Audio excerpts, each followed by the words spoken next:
नमस्कार महाराष्ट्र, मी निकिता पाटील आणि आपण पाहताय TV9 मराठी। बुलेटिनच्या सुरुवातीलाच बातमी आहे आव्हानांच्या एका प्रतिक्रियेसंदर्भात। श्रीराम मांसाहार करायचे हे मी ओघात बोललो आणि त्यामुळे कुणाच्या भावना दुखावल्या असतील तर मी खेद व्यक्त करतो असं आता जितेंद्र आव्हाड यांनी म्हटलंय। तर राम तुम्हाला फक्त निवडणुकांच्या रिंगणामध्ये आणायचा आहे असं म्हणत भाजपच्या आंदोलनावर जितेंद्र आव्हाडांनी टीकाही केली आहे।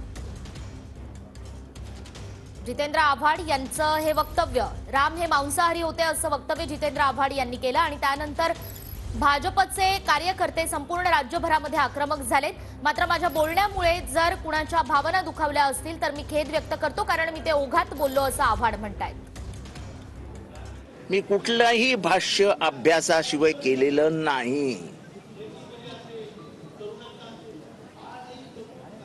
पण त्याही वरती मी जाऊन सांगतो की आजकाल अभ्यासाला महत्व नाही तर भावनांना महत्व आहे आणि त्याच्यावरती मी एवढंच बोलेन की जर माझ्या कालच्या वक्तव्यामुळे कोणाच्या भावना दुखवल्या गेल्या असतील तर मी त्याबद्दल खेद व्यक्त करतो। अरे तो आमचा राम आहे, आम्हा बहुजनांचा राम आहे, क्षत्रिय आहे तो। तुम्ही अपहरण करता आमच्या रामाचं।